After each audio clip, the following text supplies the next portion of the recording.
You've definitely done this before. Let me start with something really simple. Have you ever been in a situation where you didn't actually want an answer, you just wanted to see the reaction? Like, you already felt something was off, you just didn't know what. So instead of asking directly, you said something small. Not a question, not an accusation, just a sentence. Something like, "Yeah, things have been a bit interesting lately." And then you shut up. You didn't explain, you didn't clarify, you just waited. And suddenly, the other person reacted. Maybe they laughed too fast, maybe they got defensive. Maybe they asked, "What do you mean by that?" Or maybe, that's the interesting one, they said nothing at all. That moment right there, that pause, that's what you were actually looking for. Because when people don't know exactly what you know, they reveal more than they plan to. We do this all the time. Most of us just don't notice we're doing it. Think about work for a second. You're not sure how your boss really feels about a project, so you don't go in and ask, "Hey, are you unhappy with my performance?" Nobody talks like that.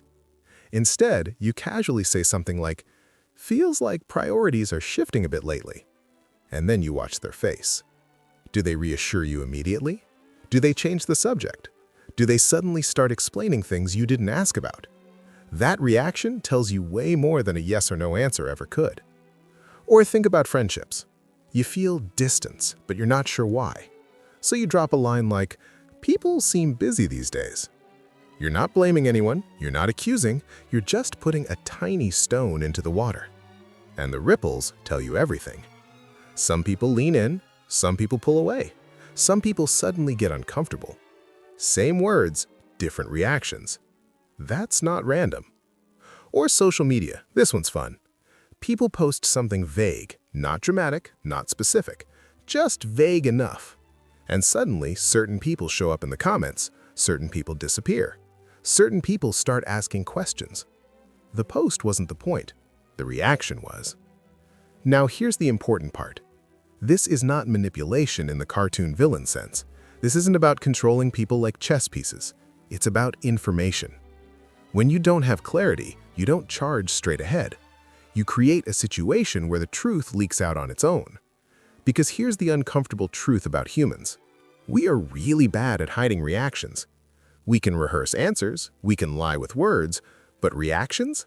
Those slip. A raised eyebrow, a rushed explanation, an awkward silence. Those are honest. And the funny thing is, most people think they're being subtle when they do this. They think, "Oh, I was just making conversation." No, you were testing the temperature. You were checking whether the ground was solid before taking a step. And that instinct, it's not new, it's ancient.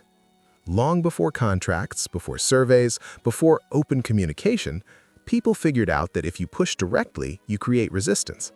But if you apply pressure indirectly, just enough, you get movement. That's why this works best when it doesn't look like it's working. The moment it feels obvious, it fails. The moment it feels aggressive, people shut down. The power of this move is that it looks harmless. You're not demanding answers, you're not starting a confrontation, you're just observing. And observation is underrated, especially in a world where everyone is rushing to speak. Most people talk too much when they're unsure. They over-explain, they fill silence with noise. But silence is useful. Silence makes people uncomfortable. And uncomfortable people reveal things. Not because they're weak, but because they want relief. They want to resolve the tension. So they talk, or they react. And either way, you learn something. Now, here's something important, and listen closely. This isn't about being sneaky all the time. It's not about turning every interaction into a test. It's about moments when you genuinely don't know where you stand. When asking directly would make things worse. When pushing for clarity would force someone to lie. In those moments, a small signal is safer than a big question. Because once you ask a direct question, you lose the advantage of surprise. People go into defense mode. But when you say something casual, something open-ended, they don't know what you know, so they respond naturally. And natural responses are gold. By the way, if this is making you slightly uncomfortable, that's normal. Because once you notice this pattern, you'll realize how often it's used on you. In meetings, in relationships, in interviews, in content, in politics, everywhere. Anytime someone says something that feels intentionally incomplete, that's not an accident. They're watching. Not in a creepy way, in a human way, trying to understand the room before making a move. And that's where this gets interesting. Because once you see it, you stop reacting blindly. You pause. You think, wait, what are they actually testing here? And now, instead of being the one revealing information, you're the one choosing what to show. But before we go any further, there's one thing you need to understand. This move is subtle, quiet, low-key. It's not dramatic, it doesn't look smart on the surface. And that's exactly why it works. Because the smartest moves usually don't look smart at all. They look normal, they look casual, they look like nothing. Here's the mistake most people make. When something feels unclear, they try to clear it up. They ask directly. They push for answers. They want certainty. And that feels reasonable. But direct questions don't usually give you the truth. They give you a prepared response. The moment you ask someone a clear, pointed question, you're not talking to their honest self anymore. You're talking to their defensive self. Think about it. If someone asked you, "Are you unhappy with me?" what would you say? Even if the answer is yes, you'd probably soften it. You'd hesitate. You'd reframe. You'd protect yourself. Not because you're lying, but because you're human. Direct questions trigger self-protection. They force people to choose between honesty and comfort. And comfort usually wins. That's why clarity, ironically, often makes things less clear. Because now the other person knows exactly what you're looking for. They know where the spotlight is. And once the spotlight is on, the performance begins. This is especially true in situations with imbalance. Work, money, status, reputation. If your boss knows you're worried about your role, they'll respond carefully. If a client knows you're unsure, they'll control the conversation. If a friend knows you're questioning the relationship, they'll manage the tone. Everyone does it. So if you actually want information, not reassurance, you need a different approach. You need people to forget they're being evaluated. And that only happens when the question isn't obvious. That's why indirect signals work. They don't demand an answer, they invite a reaction. And reactions are harder to fake than answers. Let me give you a simple example. Imagine you're negotiating something. Anything. Salary, pricing, timeline. If you say, "Is this the best you can do?" you've already lost something. Because now the other side knows exactly what you want.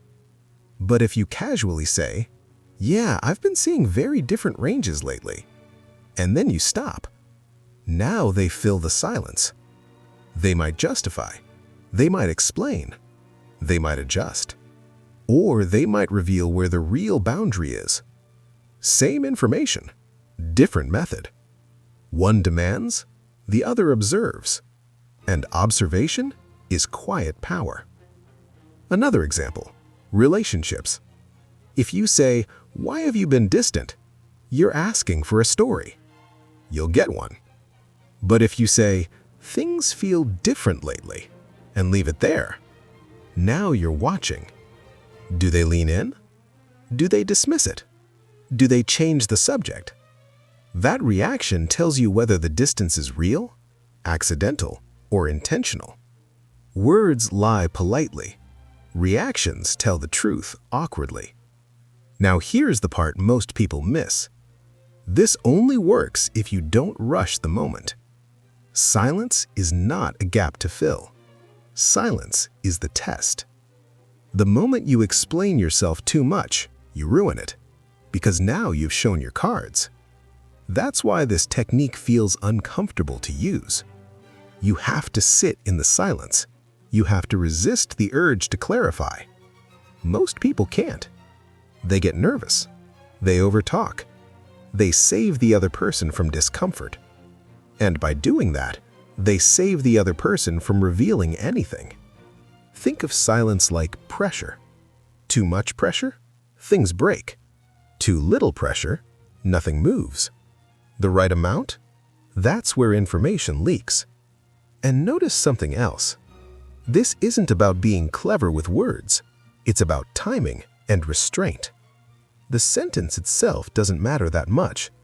What matters is when you say it and what you don't say after. That's why people who are socially sharp often sound unimpressive. They don't talk a lot. They don't explain much. They let others do the talking. And that's not accidental, because the person talking is the person revealing. Now, quick warning, because this matters. If you overuse this, people feel it. If every conversation feels like a test, people shut down. This is not a lifestyle. It's a tool. You use it when clarity would cost you more than silence. You use it when the situation is sensitive, when stakes are high, when honesty is risky. And when you do use it, you stay calm. No smirk, no pressure, no gotcha energy. Just curiosity. Because the moment this turns into manipulation, it backfires. People don't mind being observed. They hate feeling trapped. So the goal is never to corner someone. The goal is to let them move freely and notice how they move. That's it. Once you understand this, you stop chasing answers. You start watching behavior. And behavior doesn't lie nearly as often. Now, here's where people mess this up. They hear something like this and think, oh, so I should always be indirect. No, absolutely not. This only works in specific situations. And if you use it at the wrong time, you don't just lose information, you lose trust. So let's get clear on when this works and when it backfires. First, when it works. It works when the truth exists, but saying it out loud is uncomfortable. That's the key. If someone already knows how they feel, but doesn't want to say it directly, indirect pressure lets that truth slip out. Think about early tension. Not a fight, not a crisis, just something feels off. That's the sweet spot. At work, this is when you sense hesitation. Projects slow down, feedback gets vague, meetings feel different. Nothing is wrong, officially, but something has shifted. If you push too hard here, you force people to protect themselves. But if you stay observant, small reactions tell you where things are headed. Same with relationships. When distance is forming, but no one has named it yet. Once someone has decided to leave, this won't pull them back. But when they're unsure, conflicted, or avoiding clarity, that's when reactions are honest. This also works when there's a power gap. Anytime the other person has more leverage, status, authority, control, they're less likely to answer direct questions honestly. Not because they're bad, because they're careful. Indirect signals level the field a little. Now, when this does not work, it doesn't work when the other person has nothing to hide. If there's no tension, no uncertainty, no internal conflict, you'll get nothing. And that's not a failure. Silence is still information. Another time it fails is when you already waited too long. If emotions are high, if resentment has built up, if things are already explosive, subtlety is useless. At that point, indirect moves look passive-aggressive. People don't respond with honesty, they respond with irritation. So, timing matters. This is a before tool, not an after tool. Before confrontation, before decisions are final, before lines are drawn. Here's another big mistake, using this to avoid necessary conversations. Some people hide behind subtlety because they're afraid of clarity. They test and test and test, but never act. That's not strategy, that's avoidance. Observation is step one. Action still has to happen. If you already know the truth and you're just afraid to face it, this won't help you. Now let's talk about intention. This only works when your goal is understanding, not control. The moment your goal becomes getting someone to reveal something against their will, People feel it. Humans are sensitive to pressure, even when it's quiet. If your energy's tense, your words don't matter. That's why the best users of this move don't look clever, they look relaxed. They're genuinely okay with any outcome, because they're not fishing for a specific answer, they're just watching. And here's the part most people don't expect. Sometimes the most valuable outcome is that nothing happens. No reaction, no defense, no shift. That tells you something too. It tells you there's no hidden tension or no emotional investment, and that clarity can be freeing. Not every silence is a mystery. Some silences are closure. So if you're using this hoping to create drama or force emotion, you're using it wrong. This isn't about stirring the water, it's about noticing what's already moving. And finally, responsibility. Once you see something, you can't unsee it. If someone reveals discomfort or insecurity or hesitation, what you do next matters. You don't weaponize it, you don't store it for later. You decide how to respond like an adult. Because insight without integrity turns into manipulation fast, and people remember that. So think of this like a diagnostic tool. You don't use a thermometer to cause a fever, you use it to understand what's already there. Same idea. Used carefully, this helps you move smarter. Used carelessly, it makes you untrustworthy. And that line is thinner than people think. Let me give you a real-life type of situation. Not dramatic, not extreme, just familiar. Imagine this. You're working with someone you trust. Same rhythm for a long time, same tone, same energy. Then slowly, very slowly, things change. Replies get shorter. Decisions take longer. Meetings feel a bit colder. Nothing obvious, nothing you can point to and say, this is the problem. But you feel it. Now, most people do one of two things here. The first group panics. They start explaining themselves more. They send longer messages. They check in constantly. They're trying to fix something they don't understand. And that usually makes it worse, because desperation leaks. The second group gets aggressive. They ask questions like, is there a problem with me? Did I do something wrong? Why are you acting weird? Now the other person feels attacked, so they deny, they minimize, they go into safe mode. And again, no truth comes out. Here's what the quiet approach looks like.